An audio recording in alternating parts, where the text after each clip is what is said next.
I was a kid, you could go down to the corner. If you turn that way, you could go to Dingles, and if you turn that way, you could go to Squiggles, you know, and there were stores. And my mother didn't like Dingles potatoes because they had knots on them. So we would go down there and get onions, and we'll go down there and get potatoes, you know. But you can't do that stuff now. They don't even have stores. The Fair Food Network is initiating this where they're trying to find Detroiters, which basically translates into black folks, who are interested in going into food store ownership. Now, of course, it takes a very special person with very special training in order to own a grocery store. I honestly had no idea what detrimental state the black community was in with regards to stores, especially supermarkets around the country. So we started by speaking to the city council in June of 2006 and criticizing the city for not having a comprehensive food policy, which we were appointed to create a task force to write a food security policy, which Dr. Patacucci mentioned earlier. And we did do that and had it passed by the city council in 2008. And I'll mention again that we got significant input from Dr. Patacucci, who is not only well respected in Detroit, but is respected throughout the country and throughout the world for the role that she's played in really putting food system work within the realm of urban planning, trying to get urban planners to begin to think about food in the same way that they think about transportation and schools and things like that. I'm Catherine Underwood. I'm a planner with the City Planning Commission working on codes and policies to facilitate agriculture in the city. And I've come to know SEEDWayne through Kami Patacucci. She's been an integral part of helping us to craft policy around agriculture and food systems in Detroit. At Eastern Market, we take really to heart one of our functions is as a food hub. And it's a place, it's a portal into which the city of Detroit, into which great high quality food products come. And for whatever reason, we have no problem getting them into affluent suburban neighborhoods that have great grocery stores where the owners come down to Eastern Market and pick the best fruits and produce they can find for their bountiful displays of produce. But when it comes to the area codes immediately adjacent to us, we can't figure out how to do that. And so we think it's really important that we improve access to healthy fruits and vegetables throughout the city to take advantage of a venerable institution that's going into its, well into its second century of operations to help address those access issues. And so we need community partners with verve and pluck and willingness to stick it out and figure out why it's broke and what we can do to fix it. And SEEDWayne is at the top of the list of those kind of organizations. Kami has been involved in this movement from the very beginning. And she was a part of the Urban Ag Work Group in the beginning. It was our intention that it not be top down, that it be bottom up. And Kami was a part of that process, and we started talking about what agriculture could and should accomplish for the community. And Kami, I appreciate her knowledge about food systems both in Detroit and in the country, and the leadership role that she's had in integrating food systems in planning. My name is Dwayne Wells.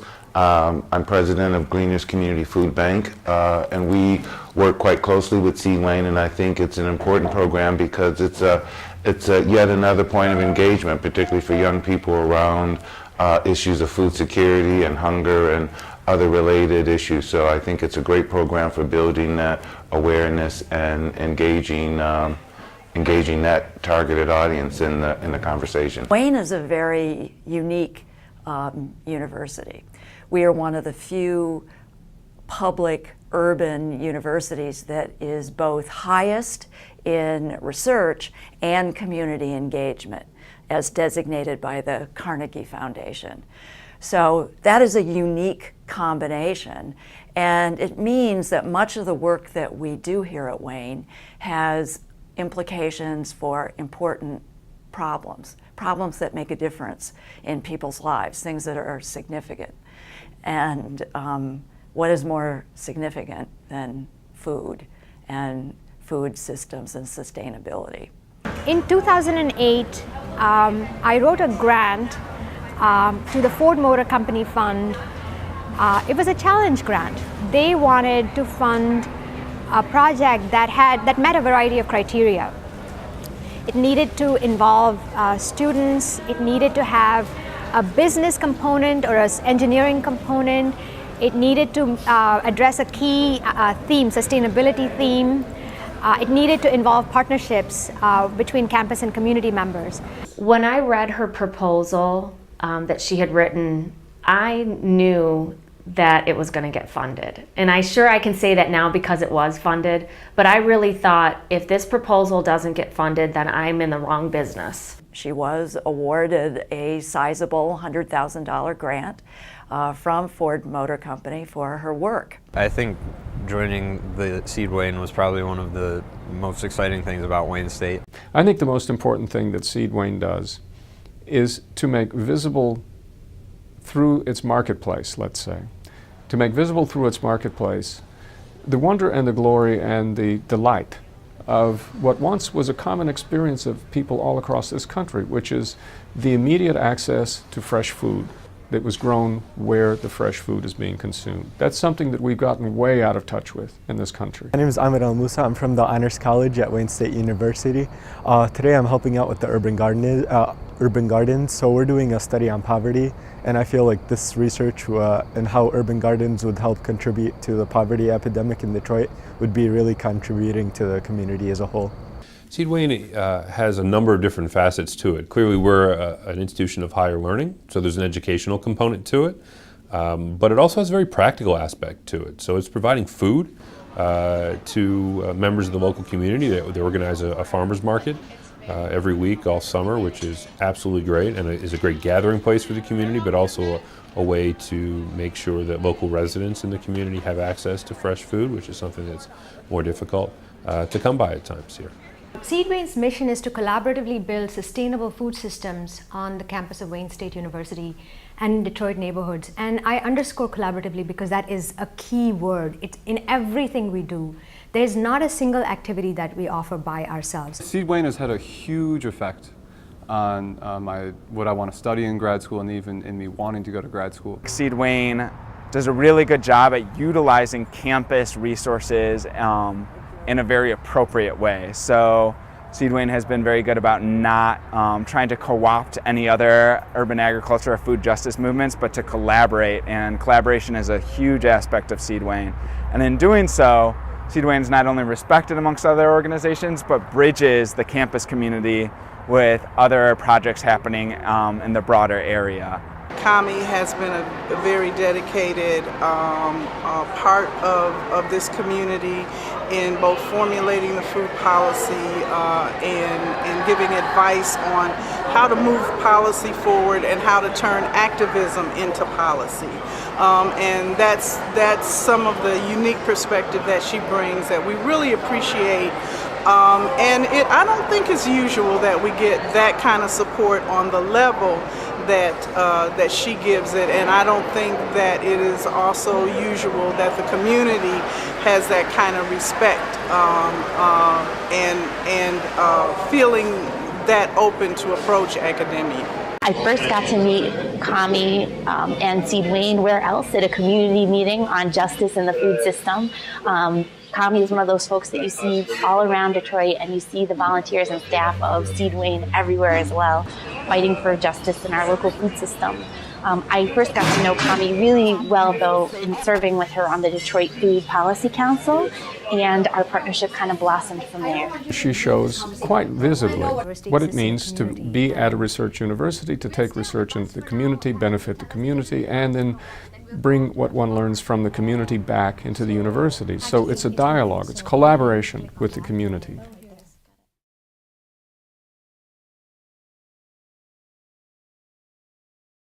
I'm very proud of that I come from a campus that has a long history of activism and urban involvement, ERA against the Vietnam War and a whole bunch of other stuff. But I'm very proud of the fact that I made history here at Wayne State University, and that you all should know that you belong to and you're attending one of the best schools I think in the United States, and when I come on this campus and see how much has grown and developed in a little cluster of houses, I graduated in 72, I'll tell you, and to what it is now, and it's really a smart working university. So I'm very proud to say I'm a Wayne State alumni. One of the ways that we partner with SEEDWayne is through supporting some of the gardens they have here on campus.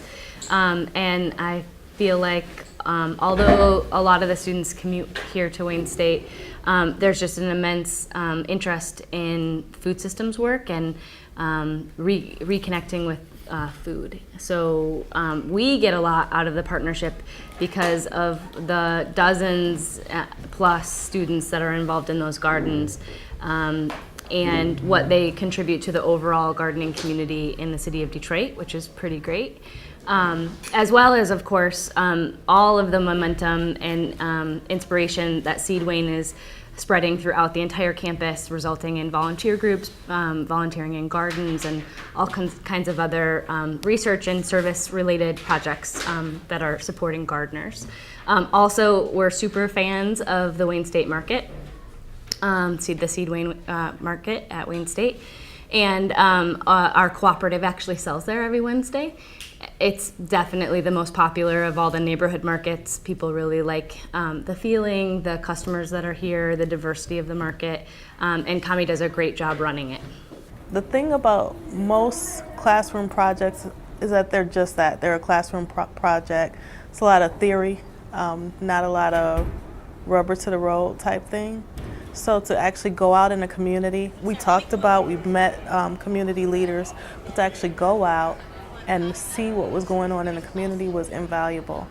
When I started the program, because I'm in a dietetics program, just completing that at Wayne State, and my question was, how do dietitians fit in with this, in this discussion about food and planning around food?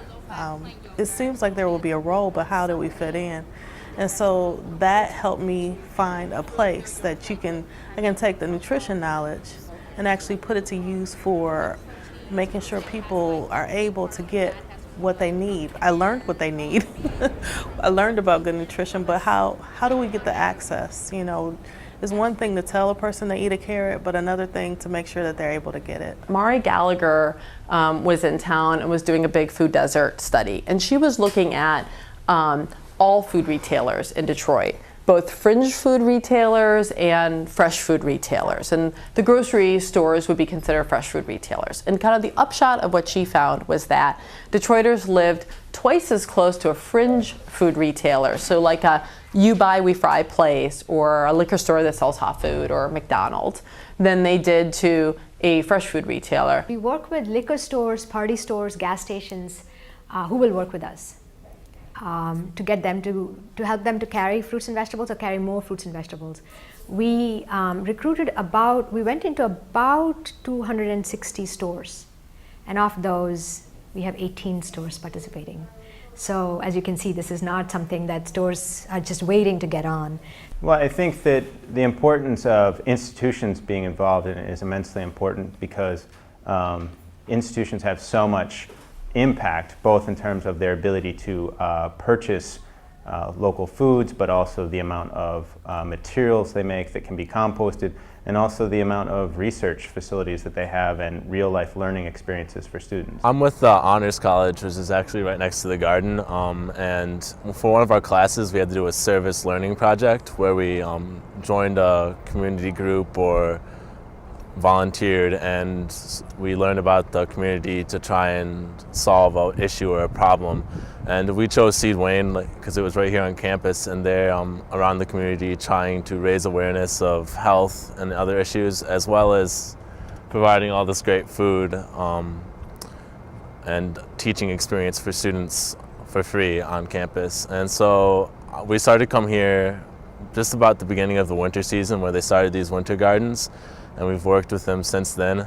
And it's been quite a learning experience because I knew very little about gardening before, and just in a few short hours, just working with Charles and the great people here, I could probably start my own garden pretty easily in my backyard, and it actually has helped me learn a lot for the project and for myself. This is our winter garden, or lack thereof, this season. And the objective of this garden is to demonstrate the season extension and how you can grow food in the colder months here in Michigan. And the goal is to have a harvest to share with the community at a potluck on April 23rd, which is during Earth Week. And so we have our student volunteers that right now they're closing the structure. We've gone through and we've pricked out the extra plants that are creating too much concentration. And we've watered the lettuce mixes and picked out all the extra things that we don't want to eat. Most of the world's biodiversity is actually insects and plants. And it turns out that an awful lot of mobile species are actually passing through cities, often barely noticed. And they are, when people choose to document them, it turns out that urban gardens, even pots on balconies, are playing very important roles in maintaining this biodiversity between their more typical, more rural habitats and the next rural habitat on the other side of the city. So urban agriculture has some very constructive roles to play in ways that we might least expect. Wayne State is a top-tier research institution. We do about $250 million a year in institutional research. We're also the only top-tier research institution in Michigan in an urban area, and we are a Carnegie classification highly engaged urban university. So initiatives like SEEDWayne, when you start looking at some of the challenges you find in urban centers, not just here, but across the country, across the world, they center often around the access to fresh fruits and vegetables and reusing land and urban farming and gardening and those types of issues. You know what, I liken it to, if anybody's seen Inside the Actors Studio, well, that's what it is for food, because we get people who are out in the community actually doing the work, and they come in and they talk to us. They allow us to ask questions. They talk about their experience, how they got where they are, what led them to their path. So that part, the seminar series, it reminds me of that. It's a very small setting, and you get to meet people that you wouldn't often have access to. And then the project portion, like I said, is actually real projects, real need in the community that we get to work on and get experience. It was experience building, it's a resume builder. I thought it was a great course. Racism is pervasive in American society, and it exists also within this good food movement, and it exists in Detroit within the food movement. And some of the encouraging things I've seen are through Undoing Racism in the Detroit Food System, this monthly gathering that we have the first Saturday of every month. This month is taking place the second Saturday because the Easter weekend was this past Saturday. So it'll take place this coming Saturday, this month, but at the Michigan State University Detroit Center. So we have a number of people from some of the key organizations who attend these discussions about race and power in the food system. And so we have some people, some whites who are moving much more intentionally to operate in a way that is empowering to the community as opposed to exploiting the community. The example I often like to hold up is Earthworks Urban Farm. And we have a very close partnership with Earthworks, and Patrick Crouch I consider to be my comrade, and is a white man who is grappling with this issue of white privilege and how he functions within a majority black city. We are a program of the Capuchin Soup Kitchen, and that's a really important aspect of our work. The Capuchins, if you're not familiar, are a Franciscan order of friars, so they're followers of St. Francis. And one of the things that's really important to them is this connection with the earth. And so, this is not a new thing for the Capuchins. It's been happening since the 12th century. And the Capuchins, specifically in Detroit, have been in this neighborhood since 1883. Well, actually, that's when the monastery was built. They were actually in that neighborhood for a few years before that. It took a while to build a really big monastery. And so our work is really grounded in that idea, and even growing in that neighborhood isn't a new thing for the Capuchins, of that when the monastery was built in 1883, the Mount Elliott that it's on is actually where the city limits were. And so they were actually outside the city limits, so the city's zoning code didn't dictate what they could or couldn't do, and they were able to have livestock on site. The farm itself was started about 15 years ago by one of the friars, a friar by the name of Rick Salmon, who really wanted to see there be a greater connection between where food was coming from and the food that was going into the soup kitchen that we're a program of. So our mission is really to create a just, beautiful food system for all, and I think for us that's a really important element, is not just talking about justice but about beauty, because so much of social movement to us is about sacrifice, of talking about what you have to give up, and for us it's really about creating this beautiful world in which all have what they need to go forward. So some of the sort of ways in which we do that is building leadership and ownership of the local food system, creating a stronger sense of community, and preserving the commons. This class is about food, but it's also about everything. It's an introduction to food justice movements and how they relate to urban planning in cities. We've had a series of lectures which has been really eye-opening. So many different partners in Detroit and businesses in Detroit have had people come here and speak on behalf of food, something I had no idea about before I ever took this class, nor did I really understand how it related to planning before I took this class. It teaches you about food, about policy, from the grassroots level all the way up to the corporate level. And Kami, just overall whole class, actually broke it down systematically. So you can actually analyze each and every input and each and every output. And that was very informative. As far as the food, urban agriculture goes, it's only from taking this class that I know now that Detroit is like one of the leaders in urban agriculture. And so I definitely think it's a model. From what I hear from the speakers who have been to this class, Detroit is definitely a teaching point for a lot of other cities, and they come here wanting to know how the urban agriculture is so successful. It's one thing for someone to give you a piece of paper with information on it, but it's something different when it changes your life. And I felt like this was life-changing because I was able to share things with my family, my friends. I was able to look at how I could do my business different.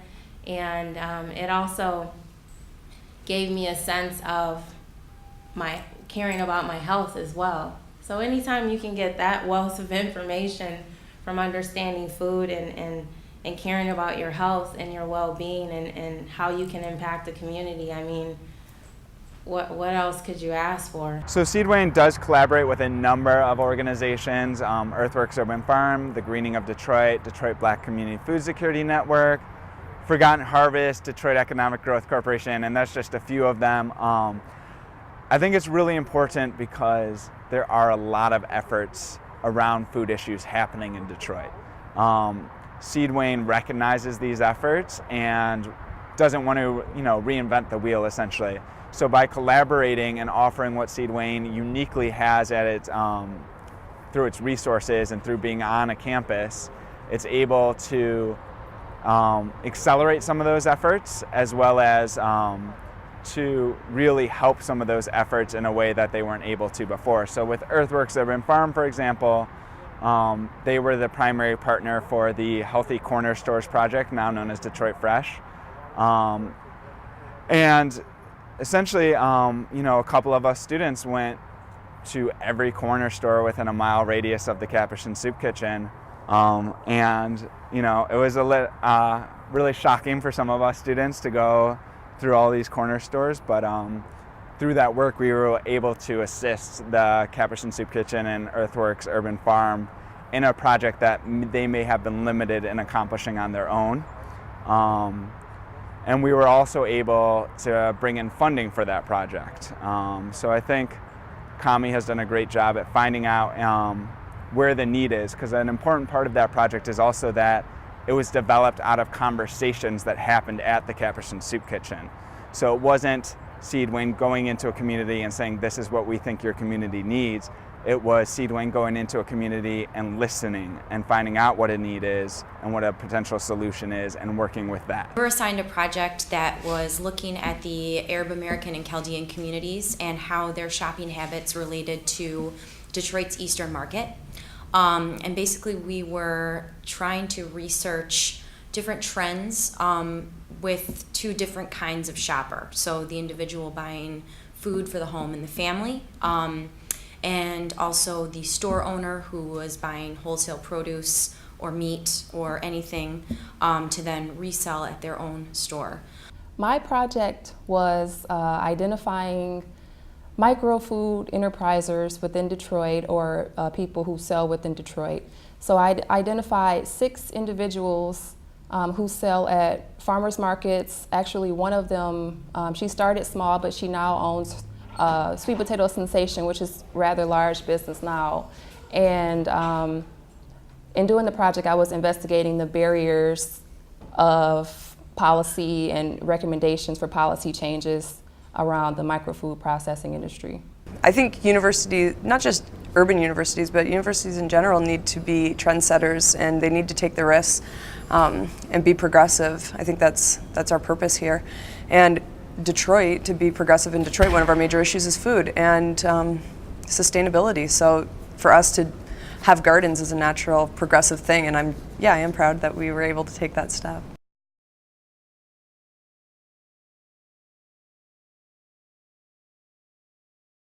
It's about bringing the community together of Wayne State and basically promoting urban gardening on campus.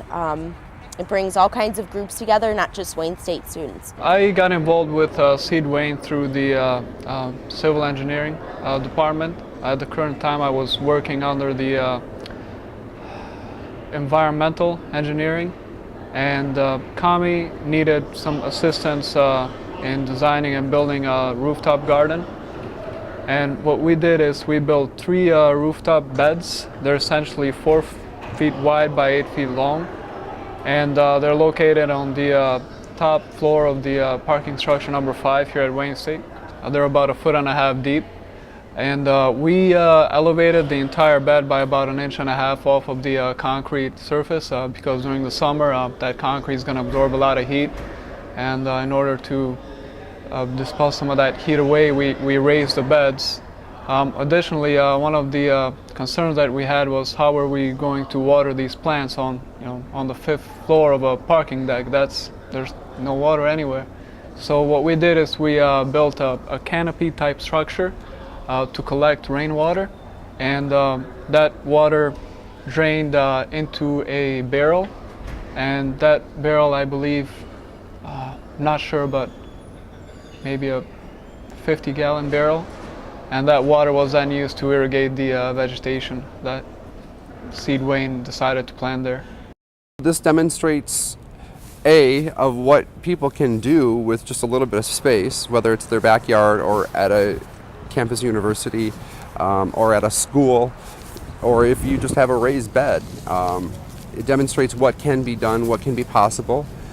It helps us understand the environmental factors that the farmers face. So it helps me in running the farmers market. It helps give a perspective of the conditions the farmers are dealing with. So when I see the product show up at the farm stand, I have some feeling of what the farmers have been facing with the weather, whether it's heat or extreme cold or with rain like we had last year. So it helps give a perspective on how things are growing overall in Southeast Michigan.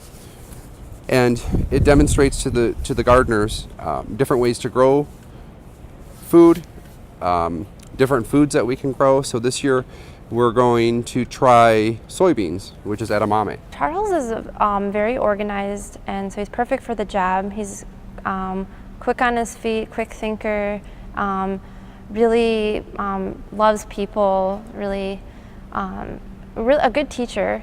And so I think he does a good job of keeping everybody on task and having fun.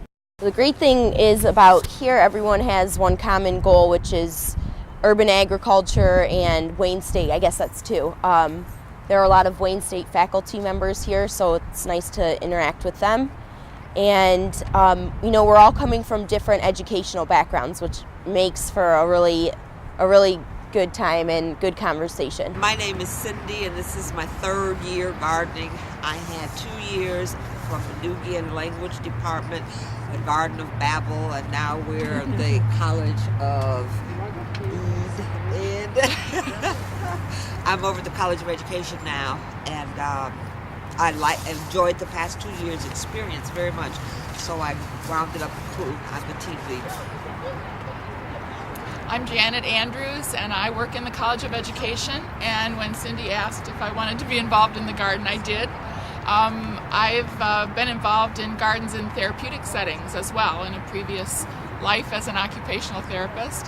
I'm interested in beekeeping, and I'm going to have a beehive at my home if I build boxes and frames tomorrow, frantically, before the bees arrive. And I know you have a beekeeper that I've met who's going to be involved and has been involved with your other gardens. So I'm interested in knowing more about that. You know, there's something healing about doing this kind of work, first of all. And I mentioned at the start that for me this is a spiritual work, and really the underlying reason I'm doing this, in addition to food access being real important, but I think that we have a crisis in American society in that people are disconnected from nature and disconnected from the flow of the universe, right? And so working outside, putting your hands in the soil, becoming more aware of the weather patterns, becoming more aware of the relationship between insects, plants, animals, kind of makes you more aware of your place within creation. And so underlying everything that I do, that's really what I'm trying to do, to help people reconnect. And I think that reconnecting will help solve a lot of the other problems that we have. There has to be more community involvement if people are looking for change. You know, sometimes we look for government to do things that as citizens we can do ourselves. And, you know, our government with the bureaucracy sometimes takes too long, and sometimes the results are not what you want. I think people, especially on the grassroots, they know what they want, and they can better accomplish that task sometimes without government interference. I come up today because I miss Thursday, so at least twice a week. It's just a community garden, but it will get people, you know, people ask, so, well, what are you doing? And then you can explain to them in more details, you know, the purpose of the garden and what your organization is. Like I say, I'm with the group, the student group called People Against Racism.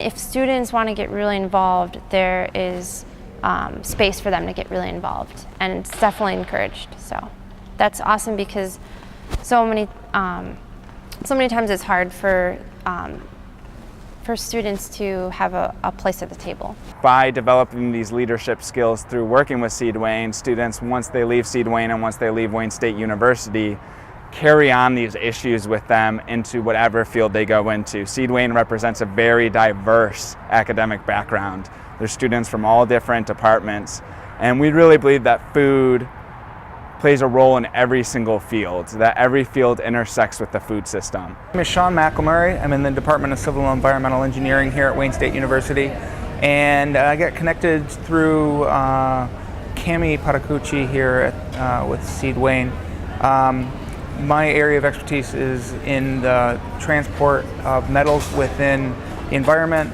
Particularly, I've been looking at how metals move through the urban environment, and one of the issues that's commonly raised by residents here in Detroit is concern over lead contamination in their gardens. And so Cami came to me and asked if I had any information that I could share with her on that, and we started collaborating on some research to look into that issue and try to understand a little bit better about how lead is distributed in soils throughout Detroit, and what types of remediation actions we can take to help mitigate the potential risk to exposure to lead and contaminated soils. The title of the program was Farm Fresh Express, which is a name that the student group came up with, and we were to deliver produce to people on campus, faculty and staff that weren't able to necessarily come to the market due to busy schedules and time constraints. So we were trying to increase access to healthy food by bringing it to them.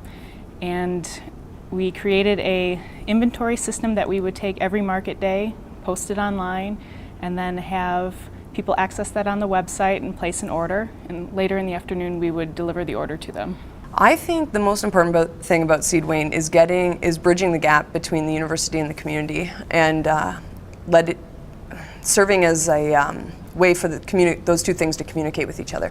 Because the university has lots of resources and people and intelligent people with good ideas and who can help, but maybe they don't know how. And the community has also a lot of great ideas, and they maybe don't have the resources or the numbers of people or something to get, or maybe just the organization, you know, what that the university can offer. So I really believe that urban gardening, for instance, is something where it's much stronger when you have the community and the university working together than if, you know, we were just doing these two separate things. Going back to the combination of the highest designation for research and community engagement, I see that the work fits into bringing those two together, so that it is community-based research that has implications for not only Detroit, but other urban centers in the nation and around the world, so that the lessons that we learn here in Detroit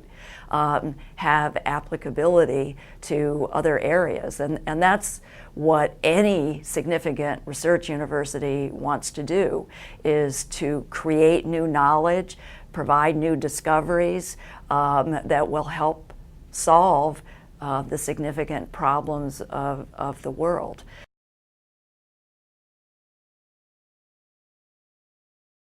The farmers market offers a variety of fresh and healthy prepared foods derived from across Detroit and the region within an hour and a half radius driving distance of Detroit. And really it's about increasing access to fresh and healthy foods in a workplace setting and a campus setting where such foods are not traditionally available.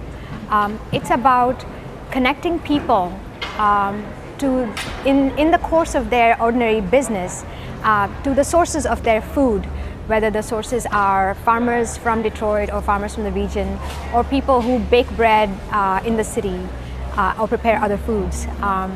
It's a way for people to learn more about where their food comes from, how it's grown, get information about recipes to make, to make things that they've never used before, and to meet the people who are selling them their food.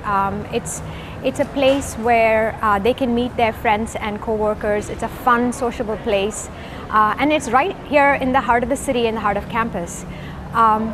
The farmers market also helps us deliver other goals. For example, we engaged students and faculty members in the art school to do a sculpture called the Apple Art Project, and that captured the imagination of a lot of people and got a lot of attention to the farmers market, to the artists, and to the Michigan agriculture.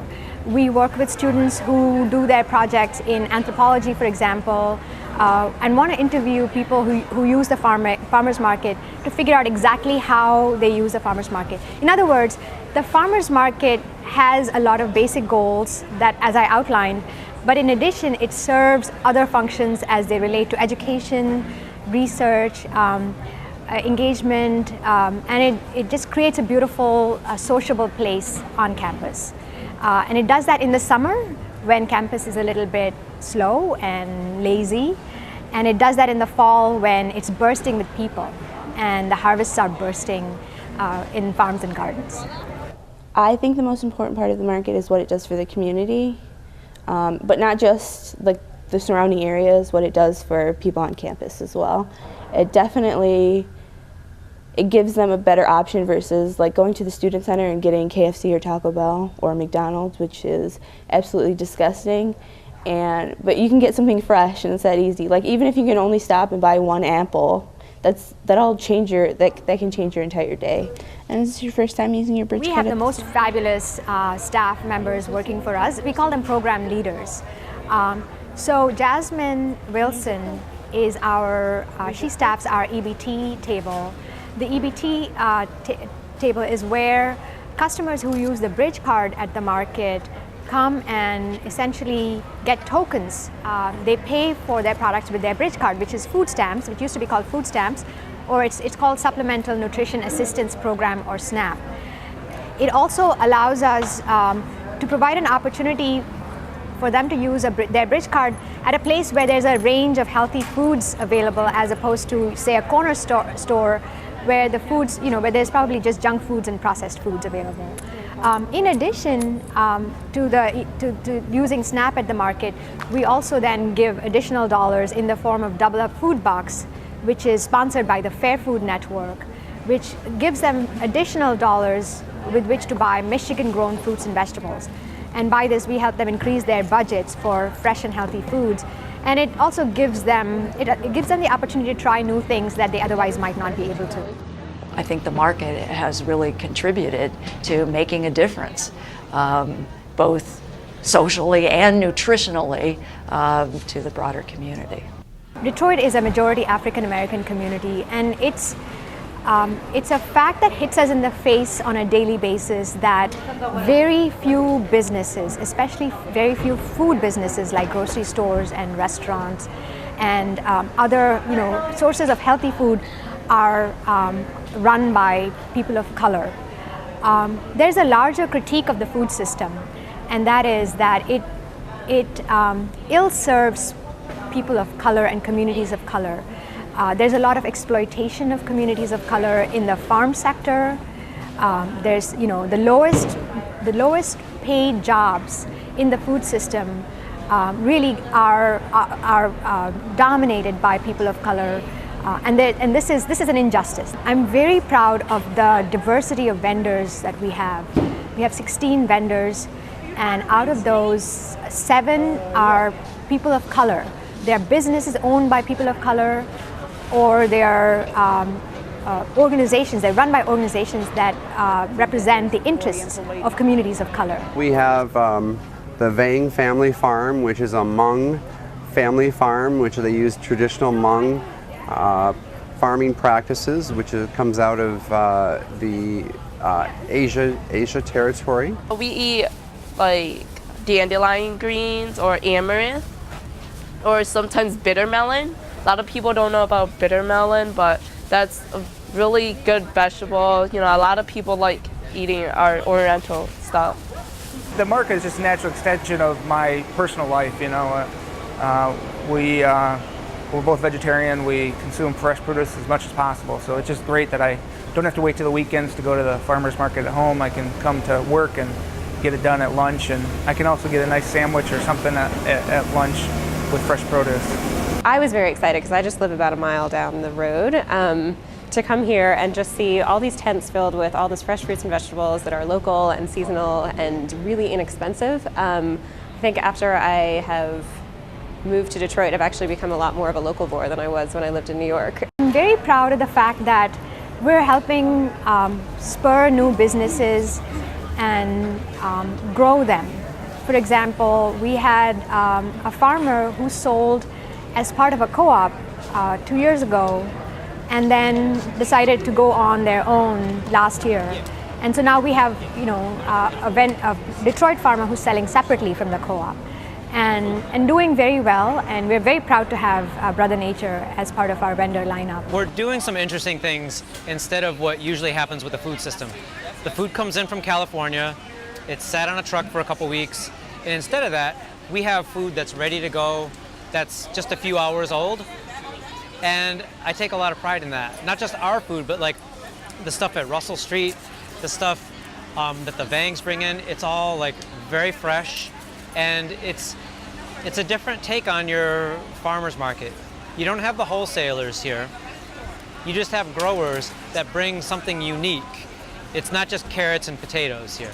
You have like very unusual Asian vegetables, you have Avalon Bakery, you have all kinds of things that you just can't get at the grocery store. And since we don't have grocery stores in Detroit, it makes this type of market twice as important.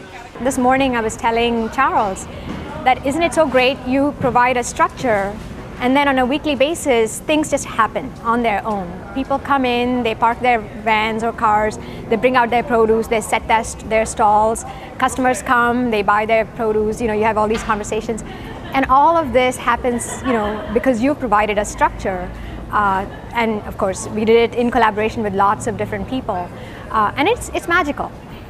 As much as I love urban gardening, what I think I really love about SEEDWayne is the market, the Wednesday market. I enjoy the fall of the year because that's the biggest harvest time for the squash and corn and pumpkins and all your fall stuff. Tastes like real food. I come from Albania and it tastes like there. Because everything is organic there. It's a fun gathering place. I always swing by and run into 5 people I know and needed to talk to about something. I like the people that come here because they want to do something good for themselves and something good for the community, and they're glad to be here, they're happy to be here. They come and talk to me. I give them recipes that are centered here on local in-season produce that you can hopefully find here at the market, and there's so much dialogue that goes on between people here. I just think it's, like I said, a good way to bring the community together. We have cooking demonstrations every month, once a month. We've featured executive chef Giulio Fattori, who is the executive chef for the university. Last week we had Alison Costello, who is the executive chef for the Capuchin Soup Kitchen. Last month we had chef Phil Jones, who is now the executive chef for the new Colors Detroit restaurant. So we really we take pride in having these opportunities where people can come, learn about how to cook with ingredients in the market, and have a chance to talk to people about recipes. We had also another special event this year. We had public performances. Tumbling rage, a man head on, split it like the axe to the head of the beast, trying to kill you dead and rise, triumphant, like blood to oxygen, like the sound of something strong against hollow, unstoppable, eternal. Thank you. This is the Farmers Market Senior Shuttle. We go around to senior centers in the Midtown area and we pick up the residents, bring them to the Farmers Market so that they can shop, and then we, again, once they're done, we take them back to their homes. I like the fact that we had local merchants. I like the quality of the food that was presented. I like the friendliness of the people who were selling. The vendors were very, very personable. I like the outdoor atmosphere. It reminds me of when I was growing up and would go to Eastern Market, to the shed, and it would just be bustling. I like that. And I like that it's here on Wayne State's campus because, again, the university is serving the community. I particularly like that for those who were using bridge cards, that there was a way to stretch their dollar. I wish there was a way of stretching for those of us with cash, but I feel blessed that I'm able to use cash. But I really appreciate how the university is responding to the needs of the community. And it's just making Midtown even that much more exciting to live in. And I think the market is here to stay. The market is an institution. It's now recognized by the university. The university recognizes the benefits it brings, the positive environment it creates, and the positive feedback that it generates in the community. And so I think we're here to stay.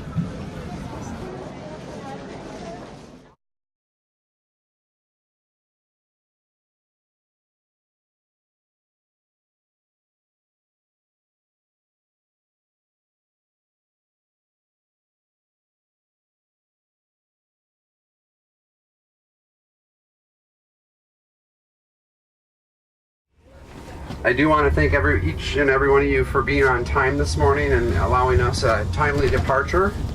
That helps out when we have a long itinerary to get through for the day. We'll be traveling 181 miles round trip with 5 stops. We'll be providing lunch on board in between our destinations. We are headed to our first destination, which is Earthworks Urban Farm. My name is Patrick, and I work here with the Capuchin Soup Kitchen's Earthworks Urban Farm. For those not familiar, we've been around since 1997, so we're celebrating our 15th year. We're excited about that. And the soup kitchen itself has been here since 1929. The majority of the food that we grow does go into that soup kitchen, and a lot of the folks that we work with are folks that are coming to receive services at the kitchen.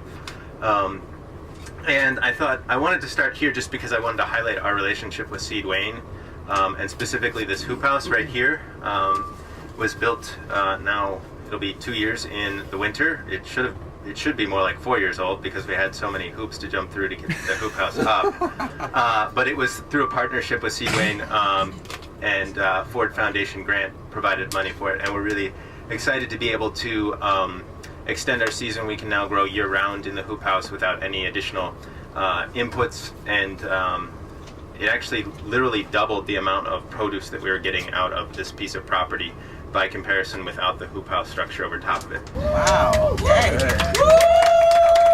Our itinerary after Earthworks is we're going to be traveling 75 minutes north to Flint, Michigan, to a farm. It's a youth farm that's associated with a karate school, and as the students in the karate school gain the higher level belt, they are also required to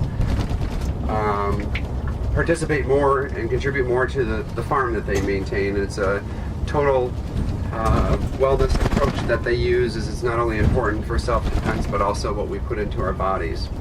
We don't work what we call on the farm, we work what we call in the farm. Because we have nothing but fun when we're here. We don't allow frowns on our farm. There's no smoking, any of that kind of stuff allowed on our farm. The young people that work here, they're told when they get out of their mama's car, you got to bring us a smile. It took us 2 years just to clean the lot. There was 22 trees on here that were all full of ants and stuff that we took out. We took off 4 gondolas of garbage, the big long trailer part things, and then we took off a 16-foot trailer of concrete. And to this day, every time we dig, we pull up some concrete. There you go. Grab a wrap and a apple and a napkin. We'll go to an orchard which has been hit by the frost that we had and the freeze that we had in the spring that has really put the state in a critical situation as far as the availability of produce. We have about 400 acres. 15 of it was apples. Now it's 150. I moved from conventional grower of 20 years to the last 15 years growing organic apples and other organic products. We're probably the largest organic grower in the United States this side of the West. This year we had 100% freeze, the first time since some of you may know 1945 was the other significant freeze that we've had. A lot of times about 1 year or in 7 we'll lose 20, 30, 40, 50% of our crop. This year 100%, which is really exciting like I was telling you, because there's several insect pests that we have that have to have an apple to complete its life cycle on, or an alternative fruit similar to an apple. This year with the freeze we had the last of April 29th, it wiped out wild apple and hawthorn, an alternative host for those pests as well as our apples. So the next few years are going to be really easy for me. I don't focus on growing apples. You might find this kind of interesting saying, he doesn't care about growing apples. I really don't care about growing apples. What I want to do is grow leads. Because each one of these guys is a little photosynthesis factory, and they're working for me. And what I'm doing is they capture ultraviolet light energy from the sun, and you all know that you cannot destroy energy, right? You learned that in the 4th grade. You cannot destroy it, you can just change its form. So what these leaves are doing is they're taking free energy from the sun and changing its form into a stored energy called carbohydrates. But trees usually want to get really big. So we go through, and I do that myself in a greenhouse. We graft our own trees where we put a root. We go out of we find roots that make small trees only. And then we take the variety we want and we graft it. We clone it onto that root. So the tree that comes out, a Macintosh as an example, never gets too big. And the reason that we don't want it to get too big is because my grandpa's trees, the inside of the tree was shaded. It didn't have leaves on it. Leaves make energy. It seems like you've diversified enough that the weather and not having an apple crop this year really hasn't affected you in a way that decimated your business. Right, didn't decimate my business. I lost $400,000 worth of apples this year. You know, it put me back $400,000, but it's not going to decimate. It would have maybe other people, but I can see this coming. And I'm the third generation. I have 2 boys and a daughter of my 5 children that want to come into the business. I can see change, and so I've invested in readapting my business to changing climates. Tell us how you've done that. I copied my grandpa and his fermenting of hard cider, basically. And also, we've considered more sustainability. So when we press a bushel of apples, we get 3 gallons of cider. We also get 50% apple pulp that's not left. What do you normally do with that pressing? You don't want it. Give it to hogs. You're going to throw it away in the. You right? Compost. No, or compost it. Right. Composting is good because you're recycling that. Okay, very good. What we do now, we're thinking more sustainably. We have to make every penny count. And so what happens is that we take that apple pulp, which is a 40-pound bushel of apples. 20 pounds of it is still food. We feed that to pigs and we cycle it one more time before we take what's left and put back out in the orchard again. So we cycle over and over again as many times as we can because that's free. That's free food for us. It's another reason how we can survive. We'll stop at an apiary, which is a bee farm, and we'll see how bees do what they do, which is quite amazing, and how the honey is processed and some of the end products. This is the Anthony Bee Farm, and we have... Mr. B is there. How many minutes do we want to tighten this up, Tommy? 5. 45 minutes, down to 35? We'll have about 40 minutes to spend here. And from what I understand, it's going to be pretty much hands-on, so we'll just follow the master. Right, exactly. Ed McCann is my partner, started me in bee business. This is Leo Stevens. I started him. We all work together as bees. We're all independent, but we all work together as bees. Just to give you an idea, we do about 38 ton of honey a year here. We bring bees in from California, supply the whole state of Michigan, Ohio, Indiana, Illinois, sell bees here. And then we do custom extracting. He runs his own apiaries, which is in other words different bee yards throughout the state of Michigan.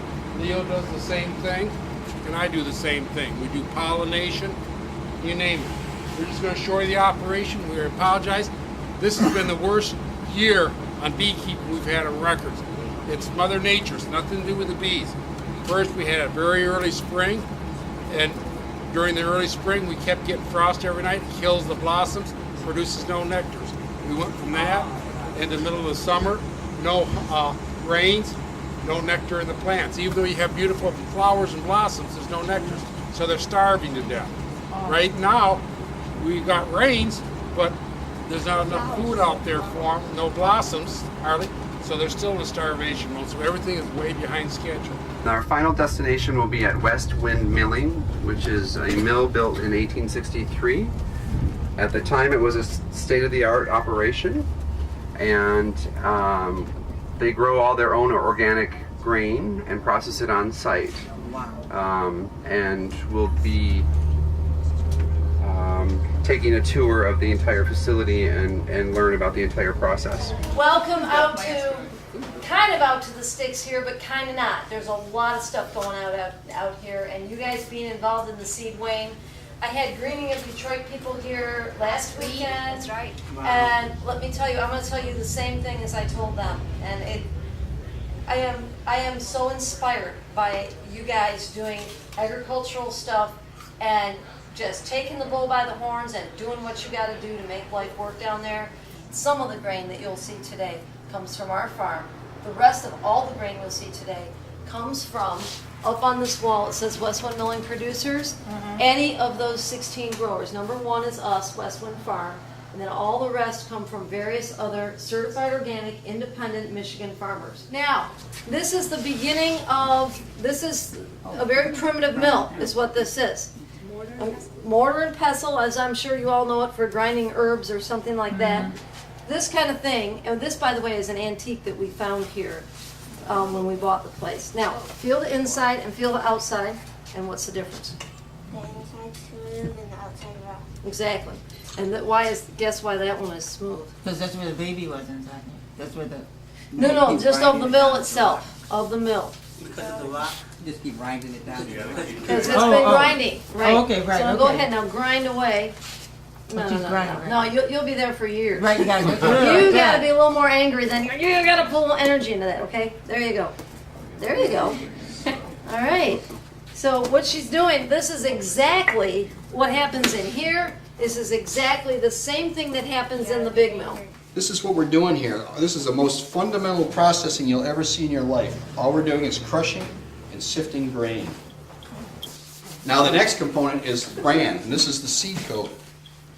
Has anybody ever heard of Egyptian wheat or kamut? Yes. Kamut came from Pharaoh's tomb in Egypt, probably about 2,000 or 3,000 years old. Some American company obtained it, brought it back and patented it, so now everybody who uses kamut has to pay a royalty. That's kind of a different trick. And applied water to it, and in 5 days it starts to sprout. Oh, so this right here? Being that old, it's amazing. Oh, it is. So here's the deal. The reason it was able to sprout is because of this bran right here. Each kernel of kamut was in its own perfect little Tupperware container. It's nicely sealed. That kept the germ component, or this finer component here, still vital and alive. It's a tradition. It's a SEEDWayne farm tour tradition that when we get off the bus, we gather around to take a group photograph. So please don't run away as soon as you get off the bus. We need to have you all in the picture for posterity's sake.